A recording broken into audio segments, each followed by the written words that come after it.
Kalau saya simpulkan begini, peradaban yang belum matang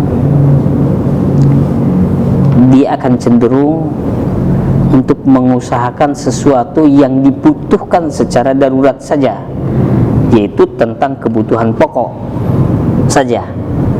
Sederhana. Peradaban yang matang, yang belum matang. Di peradaban yang belum matang, di kesimpulan yang tadi ya, peradaban yang belum matang dia akan cenderung mengusahakan sesuatu yang darurat saja, yaitu kebutuhan pokok saja. Nah, barulah setelah itu, ketika sudah mulai terpenuhi kebutuhan pokok, dia akan beranjak kepada sesuatu kemewahan. Hidupnya sudah lebih layak, memikirkan tentang kondisi rumahnya, kondisi bangunannya dan sebagainya, sampai dibuatlah satu kota atau tata kota di dalam kemasyarakatannya. Setelah terbangun, otomatis kan banyak bidang-bidang pekerjaan yang bisa dilakukan, mulai dari yang paling tinggi, ya, katakanlah tadi direksi, sampai ke juru parkir, ada semuanya pekerjaan itu, menyebar di kota tersebut. Tersedia semua. Tersedia. Itu berarti menaikkan nilai perekonomian. Nilai perekonomian naik berarti ada surplus kekayaan. Surplus kekayaan itu yang menjadikan mereka membangun kota dan membangun peradabannya. Masuklah tadi peradaban Hadhari. Peradaban belum matang itu adalah peradaban Badawi tadi. Kemudian ujungnya menjadi peradaban Hadhari. Yang tadi saya katakan bahwa peradaban itu semuanya mengarah kepada peradaban Hadhari.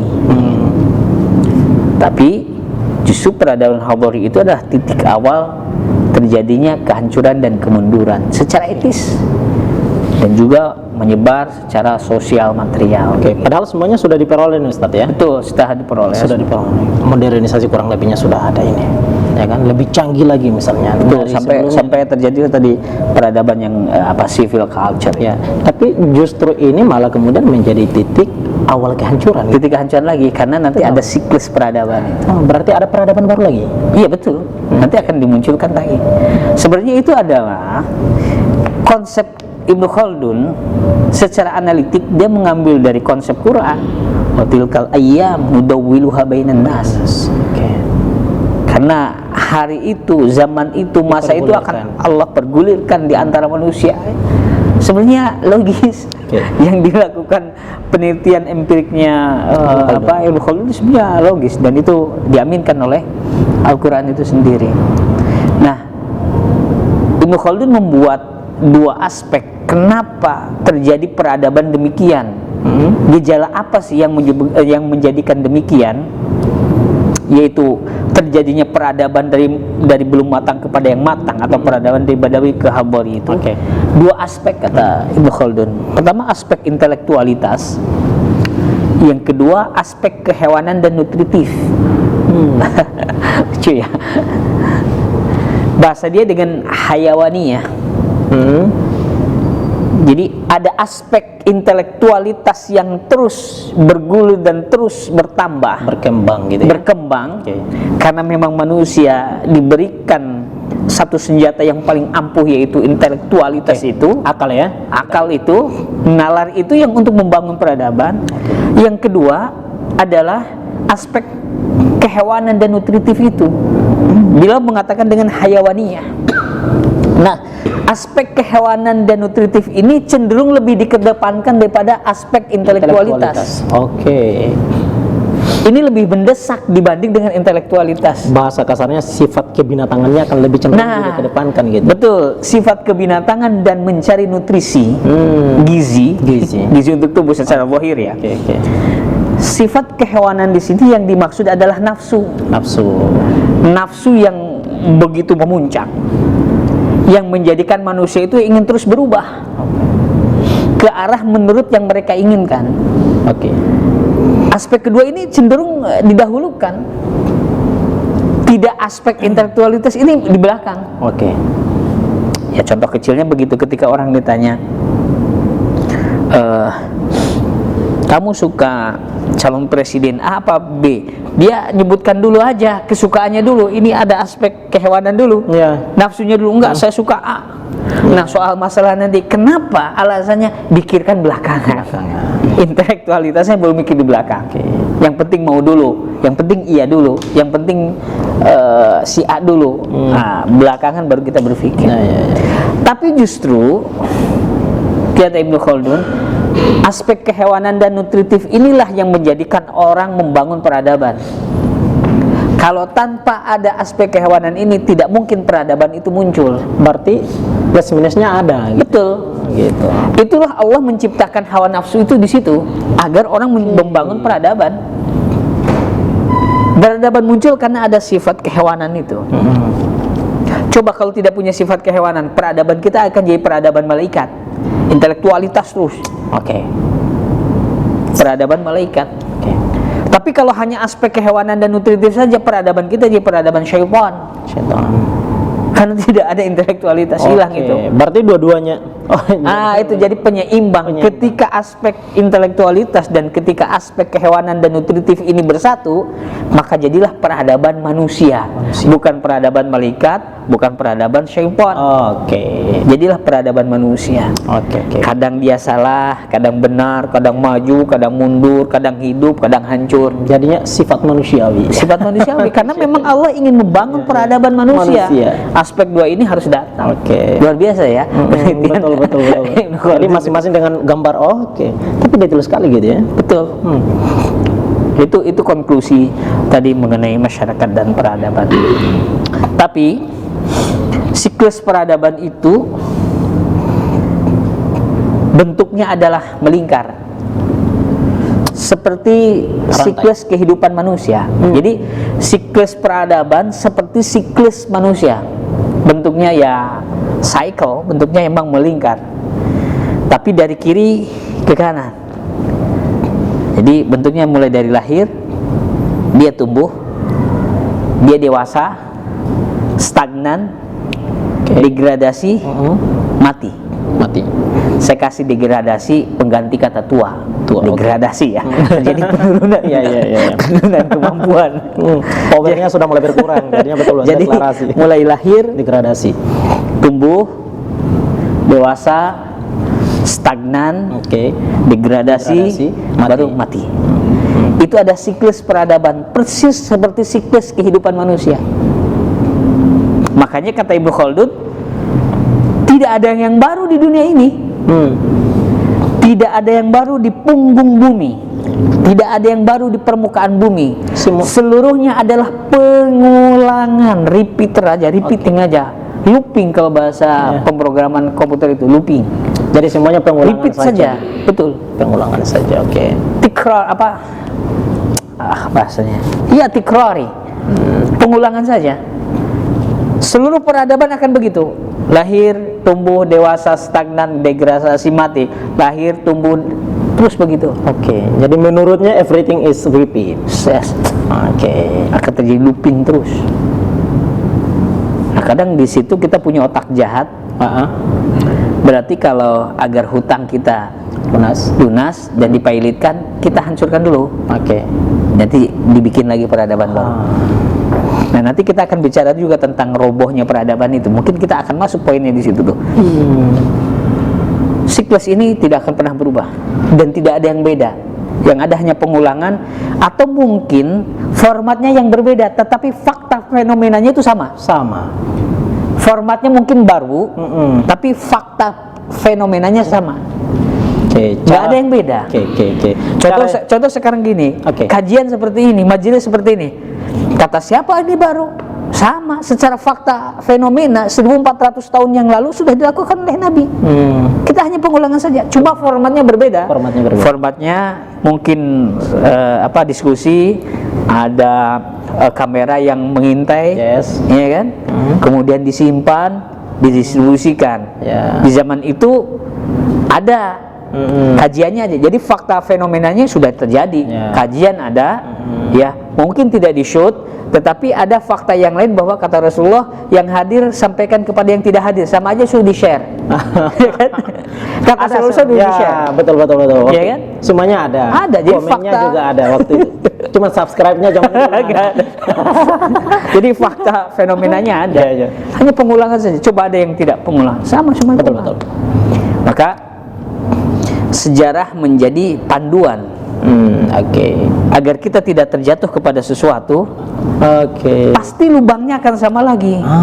Fakta fenomenanya akan sama lagi. Makanya belajar sejarah itu menjadi ibar itu, jadi pelajaran-pelajaran. Karena tidak ada yang baru kecuali pengulangan itu.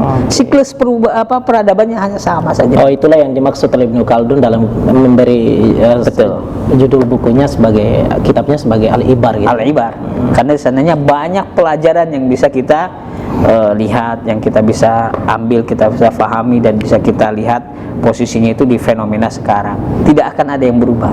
Jadi sebenarnya itu ucapan Ibnu Khaldun, tidak ada yang baru di dunia ini, seluruhnya hanyalah pengulangan. Dan sesungguhnya itu adalah watil kalayyam. Watil kalayyam nudawwiluha bainan nas. Sama saja itu. Itulah siklus peradaban. Saya ulang lagi. Hidup atau lahir, tumbuh, dewasa. Ada stagnan dulu, stagnan, baru kemudian degradasi, baru kemudian mati. Itu seperti siklus hidup kan? Kita kan sama juga kan, lahir, tumbuh, dewasa. Kalau sudah dewasa itu ada nilai monoton dulu tuh, stagnan aja, pengennya tuh stabil. Tapi nggak bisa terus stabil kan, suatu saat akan ada anti klimaks. Turun dia. Diganti siapa? Diganti sama keturunannya, lahir, tumbuh, dewasa. Bahkan sebelum kita mati pun keturunan kita sudah lahir, tumbuh, dewasa. Nah, kita mati duluan, dia baru di dewasa, stagnan. Yang lainnya juga sama kan? Itu sama halnya seperti para tokoh-tokoh yang telah dahulu, para pejuang-pejuang gitu ya. Betul. Hari ini bisa saja kami mati, dibunuh gitu, tapi akan lahir misalnya. Betul. Seribu orang kemudian yang jadi pengganti, bisa aja begitu. Atau Patimura gitu. Hari ini Patimura akan mati. Patimura muda akan lahir kan? Akan lahir, ya itu. Artinya itu tentang siklus tadi ya. Betul. Pengulangan begitu. Jadi siklus peradaban dengan siklus kehidupan manusia secara personal itu ya sama kalau menurut teori Ibnu Khaldun, tidak yang beda. Hanya orang yang subjeknya berbeda, subjeknya berbeda, formatnya berbeda, packagingnya mungkin berbeda, setting layarnya berbeda, setting waktu berbeda, setting tempat berbeda, tapi fakta fenomenanya itu sama. Tidak ada yang berubah. Maka mungkin ahli sejarah bisa melihat, menganalisa lebih awal tentang sesuatu. Dia akan bisa melihat lebih awal dengan madarikun nawar, dengan pandangan tajamnya, disesuaikan dengan sejarah yang telah muncul itu. Sejarah yang muncul akan diulang lagi nih, akan terulang lagi sampai hari ini. Tidak ada yang berubah, tinggal disesuaikan. Nah, sekarang rezim-rezim kan sama aja sebenarnya. Betul. Hanya beda format saja. Itu orde lama, diganti orde baru. Orde baru ganti lagi orde reformasi. Tagline-nya saja yang beda. Tagline-nya beda, paketannya beda, fakta fenomenanya sama. Ya, sama saja. Nah, ini bisa melihat, tentunya seluruh orang bisa melihat lah. Korupsi lagi. Mana korupsi? Kok KPK nggak berhasil menuntaskan semua korupsi? Iya kan? Iya benar. Semua hanya subjek pelakunya saja yang beda. Korupsi tidak pernah hilang kan? Nggak pernah hilang. Subjek pelakunya saja berbeda. Betul. Itu karena mungkin cenderung menggunakan sifat kebinatangannya itu ya. Iya. Memang lebih mendahulukan. Betul. Iya. Jadi karena memang peradaban dibangun dengan dua aspek itu ya, tetap ada pengulangan dan akan terjadi hal yang sama. Karena aspeknya ini tidak akan hilang. Intelektualitas, banyak orang yang punya intelektualitas yang tinggi, dan juga banyak yang sifat kehewanan dan nutritifnya lebih tinggi lagi. Sehingga ya berimbang di setiap peradabannya itu. Bisa saja seperti itu. Nah, oleh karena itu di dalam menyoroti rubuhnya atau robohnya peradaban, setidaknya ada 5 hal yang disebutkan oleh Ibnu Khaldun. Ini menyangkut runtuhnya peradaban itu ya. Ini. Jadi setelah siklus peradaban itu, Oke.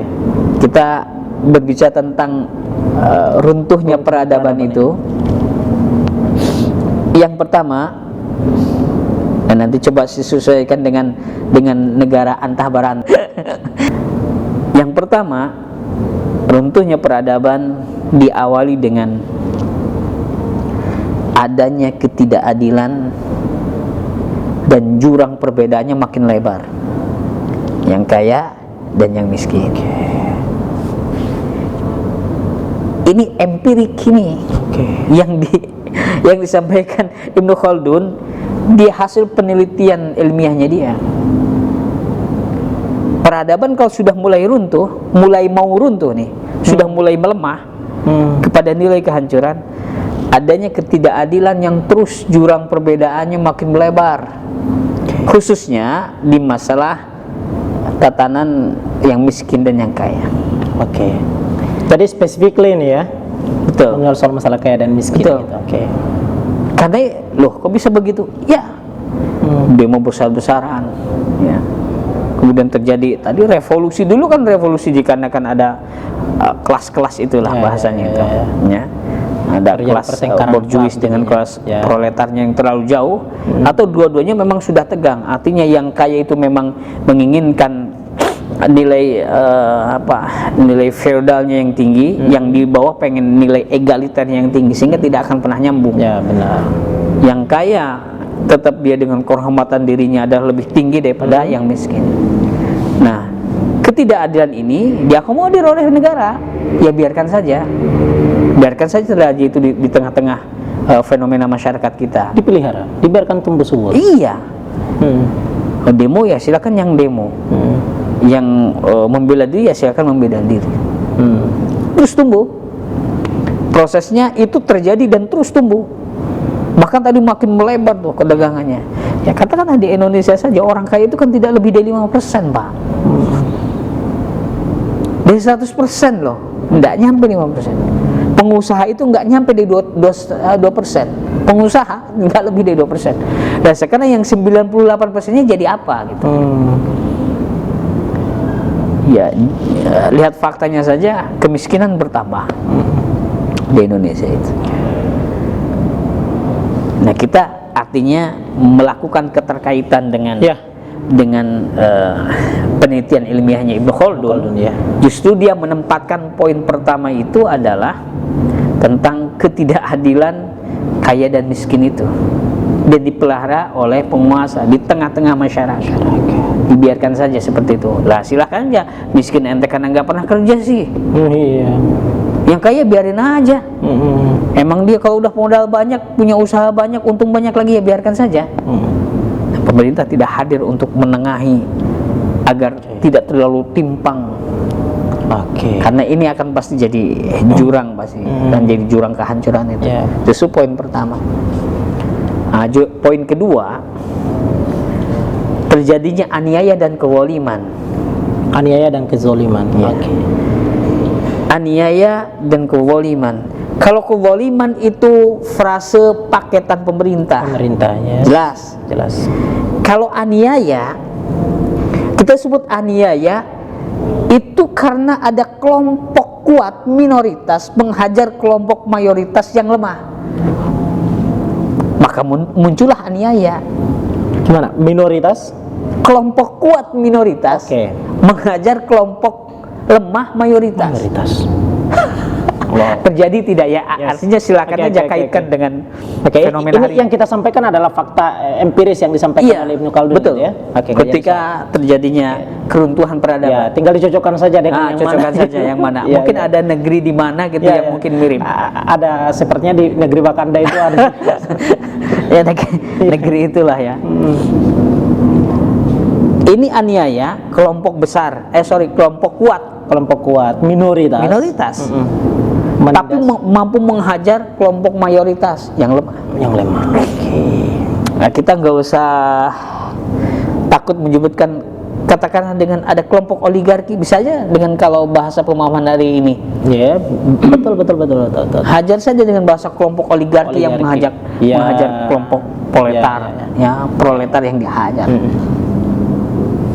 Ya, karena kelompok kecil ini jangan lihat kecilnya, tapi kekuatan di dalam beberapa aspek termasuk ekonomi yang mampu menghegemoni dunia global atau minimal di dalam satu wilayah. Ya.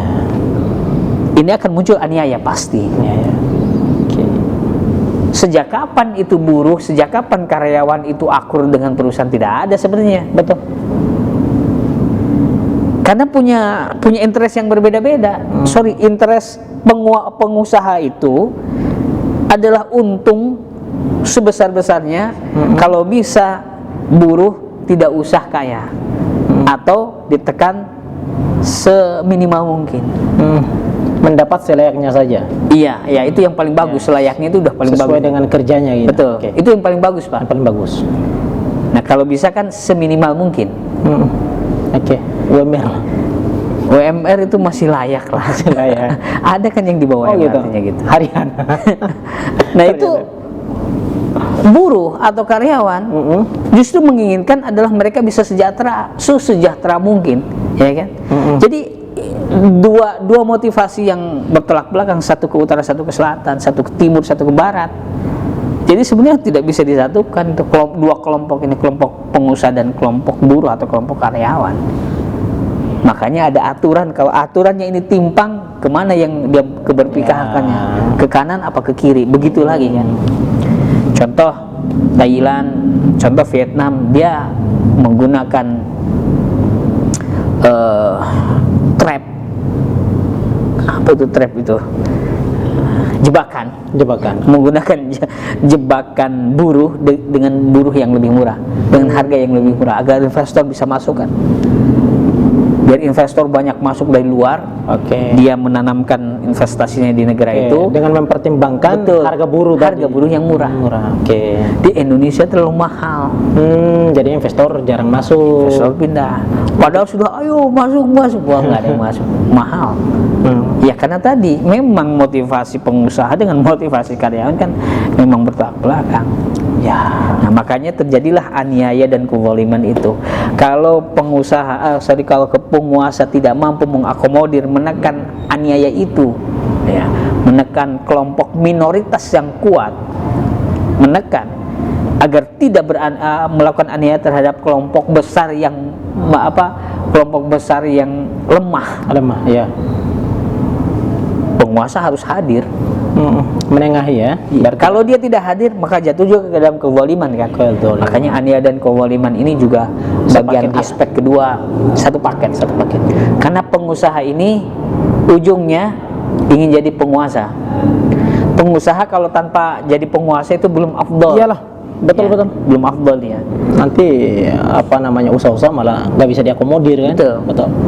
Ya kalau kita rakyat, buruh, karyawan, ya, pekerja, berpikirnya kan besok makan apa. Tapi kalau pengusaha, ya subjeknya berbeda, besok makan siapa. Jadi berbeda. Berbeda. Besok dapat berapa? Iya, besok makan siapa kita. Jadi nilai aniaya kezaliman akan muncul tuh kalau penguasa tidak mampu menekan pengusaha.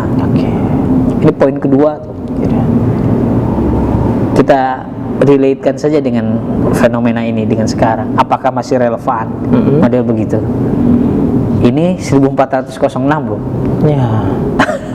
Sampai sekarang sudah menolorkan pemikiran ini. Yang ketiganya, Ustaz? Tadi kan dua ya? Iya, yang ketiga runtuhnya nilai moral. Di tengah-tengah masyarakat, digawangi oleh tokoh publik dan penguasa. Justru tokoh publik dan penguasalah yang memberikan teladan tentang kerusakan moral itu. Yes. Yang mesum sekarang DPR. Iya. Ya. Betul. Yang membunuh sekarang penguasa. Atau orang yang punya jabatan di pemerintahan. Atau mungkin tokoh publik. Yang punya kekuasaan lah pokoknya. Yang punya kekuasaan, yang punya wewenang, yang bisa mengendalikan. Gitu. Betul. Ya. Justru nilai moral itu diberikan teladan oleh mereka, moral yang buruk maksudnya. Keteladanan moral buruk dicontohkan oleh penguasa dan tokoh publik gitu. Ya tadi, Betul. caranya berbuat rusak itu seperti apa sih? Ya. Dikasih contoh sama public figure, terjebak narkoba, kok anggota DPR misalnya, anggota DPRD, lah kok yang sekarang yang berbuat asusila tokoh publik. Jadi mereka sendiri yang memberikan keteladanan di tengah-tengah masyarakat tentang bobroknya moral itu. Maka bagaimana masyarakat bisa menimbang dan mengadukan sesuatu tentang kerusakan itu? Karena tokoh publiknya, pemerintahnya, penguasanya sudah memberikan justru teladan buruk itu. Itu menjadi tanda bahwa runtuhnya peradaban. Masuk itu di kita. Sayang ya, peradaban yang sudah dibangun dengan berbagai macam upaya, tapi kemudian malah justru biasanya ini sudah di posisi stagnan, Pak. Oh gitu. Mau ke degradasi begini biasanya. Jadi mulai dari setelah dewasa itu kemakmuran soalnya. Setelah kemakmuran itu orang biasanya malas dan monoton, maka ada posisi stagnan. Ketika posisi stagnan ini tidak bisa dipertahankan, dan itu sunatullah, akan turun dia. Turunnya itu adalah dengan poin-poin tadi. Ketika sudah datang oligarki, sudah datang ketidakadilan, sudah datang rusaknya moral. Yang keempat masuk adalah tertutupnya arahan, tertutupnya inputan, tertutupnya nasihat buat pemerintah untuk berubah. Dia tidak mau menerima masukan dalam segala aspek untuk perubahan terhadap peradaban di satu negara itu. Dia tidak mau menutup. Jadi, itu dibicara tentang ini salah, begini mestinya begini dia nggak mau terima gitu. Pokoknya begini gitu. Dia inginnya posisi sebagaimana yang dia maukan saja, tidak menerima masukan apapun. Padahal masukan ini adalah untuk perubahan, dikarenakan zaman berubah. Tidak mau masukan teknologi, ilmu pengetahuan misalnya, dikarenakan merasa cukup, merasakan bahwa ini sudah cukup. Padahal negara ini tidak sedang baik-baik saja misalnya. Betul. Ini poin keempat. Poin kelima, terjadinya bencana, terjadinya malapetaka yang menghancurkan tata kota secara besar-besaran. Nah, poin 5 ini bisa kita analisis lah ya. Tidak hanya di negara kita misalnya, silahkan saja di belahan bumi yang lain, negara yang lain, bisa aja menjadi ibrah di pelajaran. Apakah nilai riset ini ada pada kita atau ada pada negara-negara yang sedang sedang berkembang atau memang sudah posisi sedang degradasi maju gitu ya? Eropa mungkin kelihatannya seperti maju, saya yakin itu sudah bentuk degradasi. Posisi dewasanya sudah, posisi stagnannya sudah. Sekarang mungkin turun, dia sedang degradasi. Apa aja ada masalahnya kalau di Eropa? Bener nggak? Betul. Di Eropa itu apa aja ada sekarang? Betul. Kalau melihat value, melihat nilai baik, wisdom, kebijaksanaan ada. Ada banyak negara di sana yang sedang mendorong ekonomi syariah, ada. Kita bisa temukan itu. Ada satu negara yang itu kafir tapi sedang digodok di parlemen agar bahasa Arab jadi bahasa bahasa pengantar di dalam sekolah-sekolah mereka, ada. Padahal negara kafir. Ada yang digodok.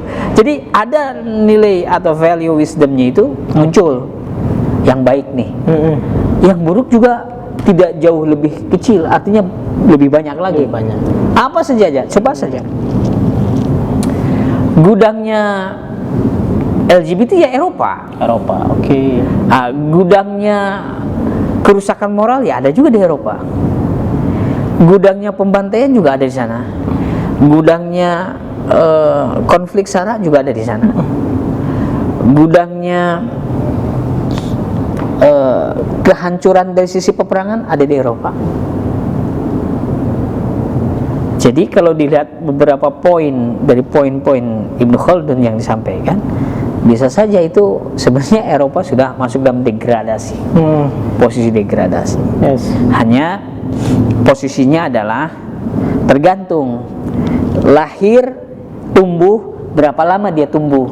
Oke. Tumbuh ke dewasa berapa lama, dewasa ke stagnan berapa lama, stagnan ke degradasi itu berapa lama, degradasi ke mati itu berapa lama. Tapi peradaban-peradaban ini bisa dipertahankan tidak dengan generasi-generasi yang baru? Kalau dipertahankan tidak bisa, sunatullahnya pasti harus hancur. Harus hancur. Hanya Setelahnya baru ada posisinya lagi. betul.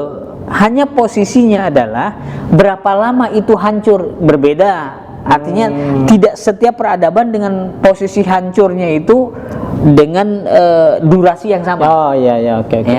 Misalnya peradaban A mulai dari lahir sampai mati itu 400 tahun. Oke. Peradaban B cuma 100 tahun. Ya. Peradaban C cuma 50 tahun. Cepat dia. Lahir, tumbuh, dewasa cepat dia. Ya, dewasanya cuma setahun. Stagnya 10 tahun, degradasinya 20 tahun. Nah, habis sudah. Ada lagi sebulan. Oh, pacaran. Langsung seret gitu kan. Nah, itu bisa aja terjadi begitu. Jadi soal masalah durasi dikembalikan kepada kekuatan peradaban. Tapi itu akan terjadi seperti itu dan terus. Makanya Indonesia kalau memang sudah hancur-hancuran, mendingan hancurkan dulu nanti dimunculkan lagi. Iya. Kalau sudah terlalu banyak, caranya adalah begitu. Itu cara ekstrim ya. Tapi itu adalah tanda-tanda kehancuran dari satu peradaban dalam satu wilayah tertentu gitu ya. Betul. Sampaikan.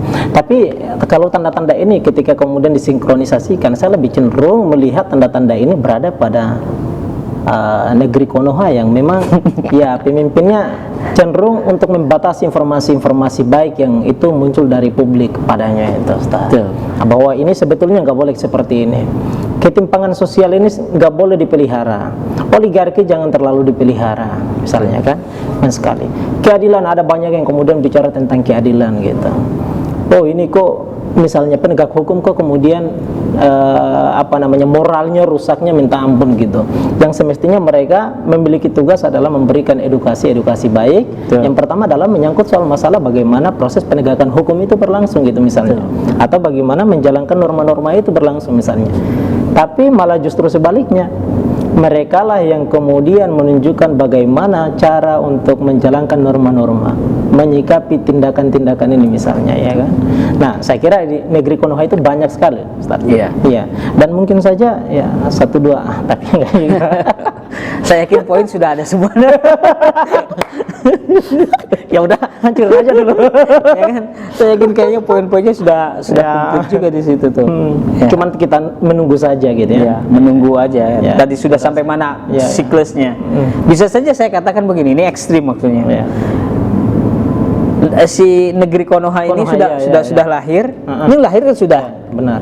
Tumbuh sudah. Katakanlah tumbuh di era tadi old period itu ya, misalnya itu tumbuh. Dewasanya ada di posisi new period itu.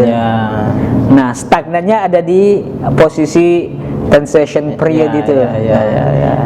Kan sudah tuh. Nah, berarti sekarang tinggal di posisi degradasi saja. Dan posisi ini dia sedang dilema nih. Ya kan? Aduh. Takutnya posisi degradasi menurut mati ini kan sakaratnya kelamaan. Ini kelamaan nih.